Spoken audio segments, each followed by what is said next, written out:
16 दिसंबर 2024 की वाकया है। ये घटना है उत्तर प्रदेश का एक इलाका है टेडी भग्या। टेडी भग्या का एक क्षेत्र लगता है इस्लाम नगर के क्षेत्र की ये घटना है, ये कहानी है।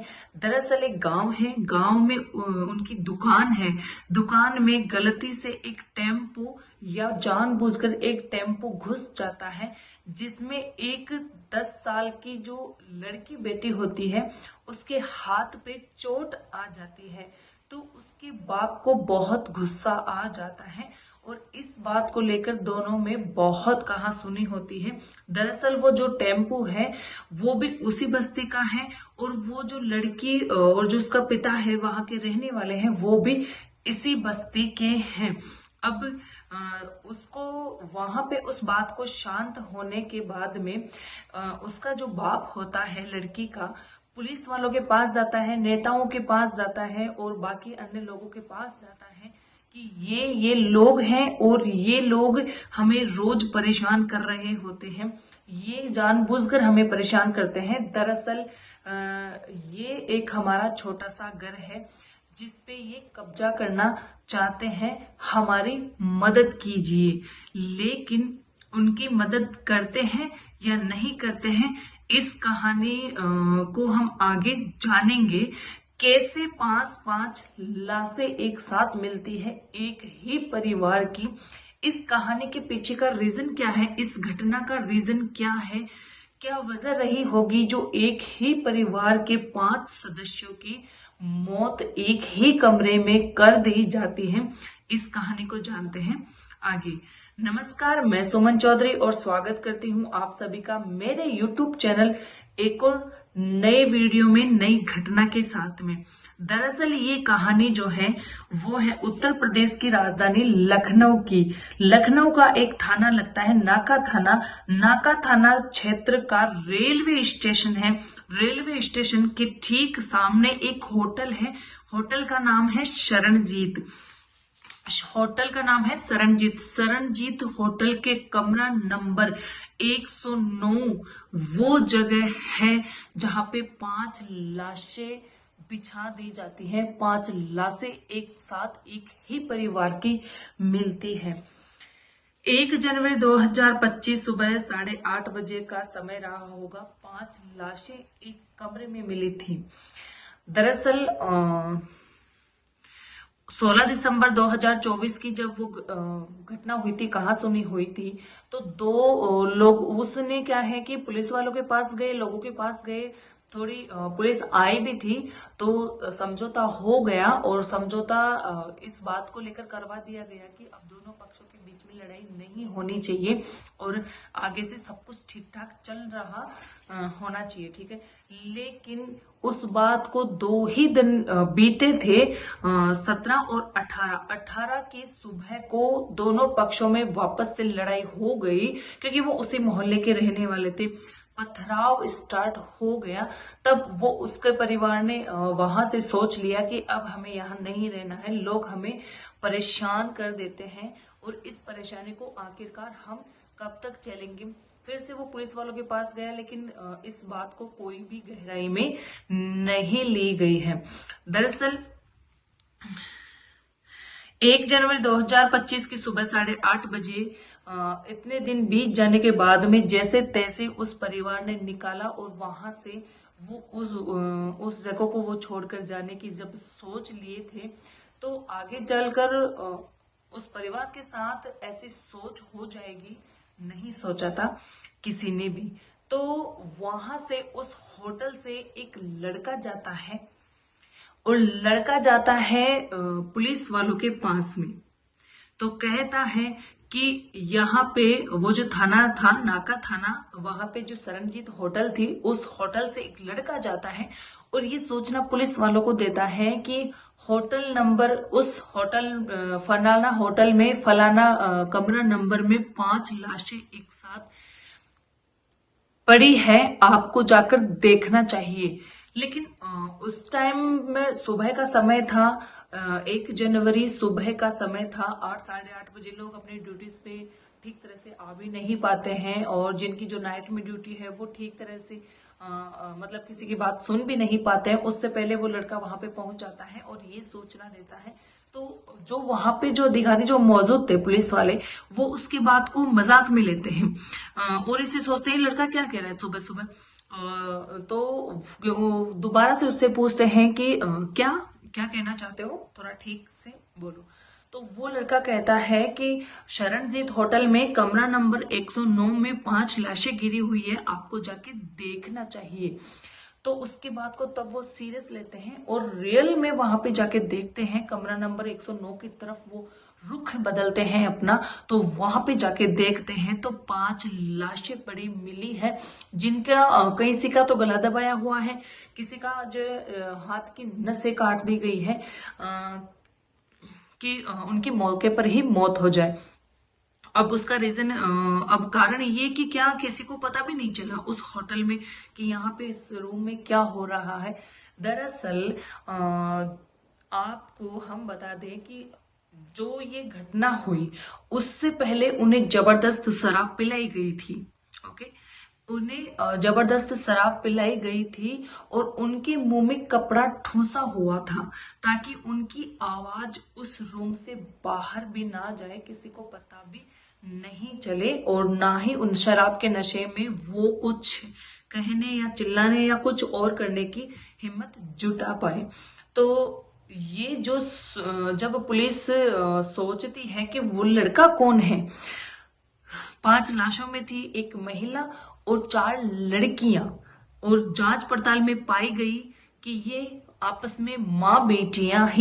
जब 1 जनवरी 2025 सुबह 8:30 बजे समय रहता है, 5 लाशें एक कमरे में गिरी हुई मिलती हैं।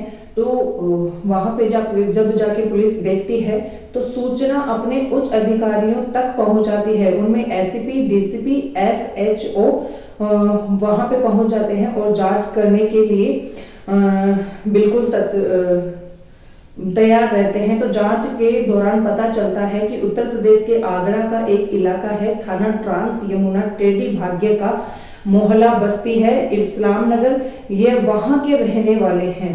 इस परिवार के मुखिया जो हैं वो थे मोहम्मद बदर उर्फ बदरुद्दीन, जो कि उनका कत्ल करके फरार हैं, जिनकी उम्र 50 साल है, पत्नी आसमा 46 उम्र है, बेटा नाम है अरसद, जो कि बिल्कुल कबूल कर लिया है कि ये मर्डर हमने किया है।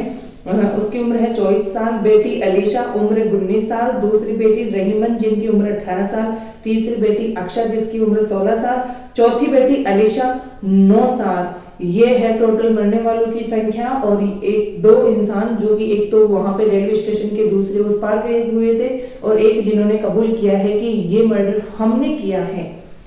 तो ऐसे कुल मिला के 5 तो लाशें गिरी हुई हैं, 2 यहाँ से गायब हैं। अब यहाँ पे सवाल ये उठता है कि लड़का जो था वो कौन था। आखिरकार ये न्यूज जिस लड़के ने हमें जाके दी तो वो लड़का इनसे क्या ताल्लुक रखता है, जांच पड़ताल के बाद में पता चला और कि वो उनका बड़ा बेटा था। जो 4 लड़कियां थी और जो वो औरत थी, औरत का बेटा, 4 लड़कियों का भाई, उस घर का बड़ा बेटा था। और जब पता चलता है कि अब इनका बाप कहाँ है तो वो लड़का कहता है कि जो नाका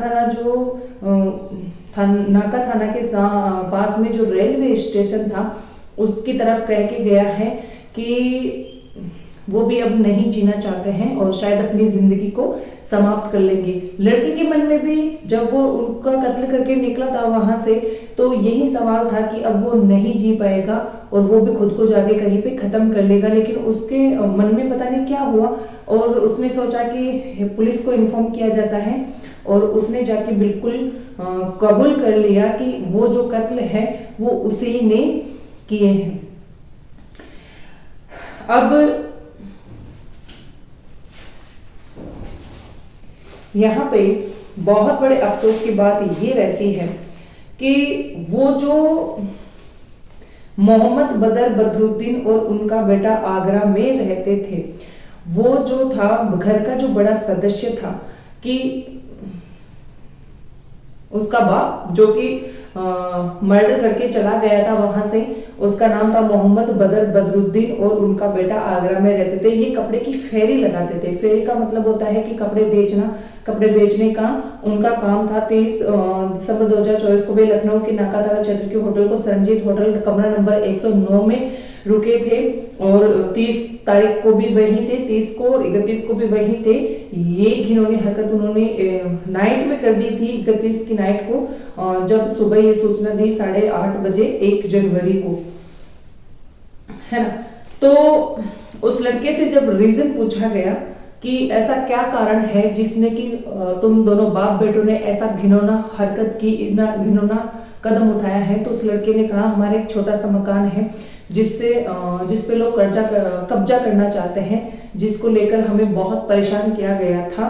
तो हमने सोचा कि ये अगर हमें कल को कुछ कर देंगे तो हमारे पीछे रहने वाला हमारा परिवार, जिनमें 4 बहनें हैं और उनकी माँ थी, उनसे वो गंदा काम करवाते और वो ये गंदा काम करने के लिए शायद मजबूर भी होती। तो ये सब दिन देखना पड़ता उन्हें, उस समय का सामना करना पड़ता। उससे पहले ही हमने सोचा, हम दोनों बाप बेटों ने सोचा कि क्यों ना इनका कत्ल कर दिया जाए ताकि वो बुरे दिन नहीं देखने पड़े। लेकिन बुरे दिन देखने से क्या, ऐसा कदम किसी को भी नहीं उठाना चाहिए। बहुत गलत उस लड़के और उस बाप ने मिलकर जो किया वो यहाँ पे किया है। ओके, क्योंकि देखो परिस्थिति कैसी भी रहे उसका डटकर सामना करना चाहिए, हिम्मत के सामना करना चाहिए। किसी को मार देना या मर जाना किसी भी परेशानी का हल नहीं है, बिल्कुल। अगर आपकी कोई नहीं सुनता है तो बहुत लोग ऐसे हैं जो हेल्प करने के लिए आगे आते हैं, बहुत है इस दुनिया में। तो ऐसा कदम जल्दबाजी में नहीं उठाना चाहिए था। उस लड़के ने कुछ लोगों के नाम लिए हैं जो उन्हें परेशान कर रहे थे लगातार। रानू आफ्ता, रहमत अजहर, सलीम ड्राइवर और आरिफ। ये नाम उस लड़के ने बकायदा लिए हैं कि इस नाम के लड़कों ने उन्हें बहुत ज्यादा परेशान करके रखा है और शायद उन्हें धमकी भी देते थे कि हम ऐसे कर देंगे वैसे कर देंगे। तो ये सबसे बड़ी हमारी कठिनाई थी और इससे निपटने के लिए हमने इतना बड़ा काम किया है।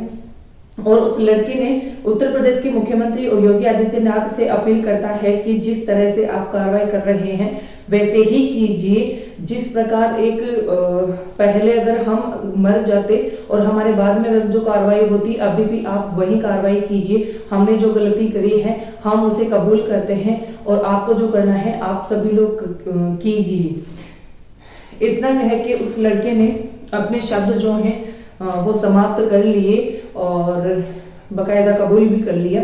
लेकिन ऐसा हम नहीं मानते हैं कि हर समस्या का समाधान सिर्फ मारना या मर जाना होता है, बिल्कुल भी नहीं। जो भी मुसीबत है, जो भी परेशानी है, उसका डट के सामना कीजिए। एक दिन आपकी जिंदगी में भी खुशियां जरूर आ सकती है, ठीक है। ऐसी सोच बिल्कुल भी मत रखिए माइंड में। तो इस वीडियो के साथ में हम यहीं पे एंड करते हैं और मिलते हैं नेक्स्ट वीडियो के साथ में। तब तक के लिए धन्यवाद।